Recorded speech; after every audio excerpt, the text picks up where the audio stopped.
ఉపాధ్యాయులు మాకు విద్యతో పాటు మంచి విలువలు నేర్పిస్తున్నారు. తల్లిదండ్రులకు, ఉపాధ్యాయులకు మేము ఎల్లప్పుడూ కృతజ్ఞులమై ఉంటాం. మేము ప్రతిరోజు బాగా చదివి మంచి పౌరులుగా ఎదిగి మా తల్లిదండ్రులకు, ఉపాధ్యాయులకు, రాష్ట్రానికి మంచి పేరు తీసుకువస్తామని మాట ఇస్తున్నాం.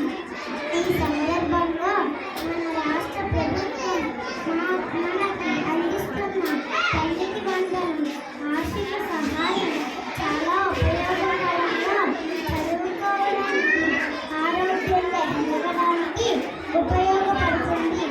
ఈ పాఠశాలలో ఉపాధ్యాయులు మధ్యాహ్న భోజనం, రాజ్యసేవ, మిలిటరీ శక్తి, గుడ్డు, ఆరోగ్య పరీక్షలు మా అభివృద్ధికి తోడ్పడుతున్నాయి. మాకు ఈ విధంగా సహాయపడుతున్న ప్రభుత్వానికి, మా గురువులకు, మా తల్లిదండ్రులకు మేము అందరం మా వంతుగా చదివి మంచి పౌరులుగా ఎదుగుతాం, మా దేశానికి సేవ చేస్తాం అని మాట ఇస్తున్నాం. ప్రసంగాన్ని ముగిస్తున్నాం. ఈరోజు మెగా పేరెంట్స్ మీటింగ్ మాట్లాడడానికి ఒక అవకాశం వచ్చినందుకు నాకు చాలా ఆనందంగా ఉంది.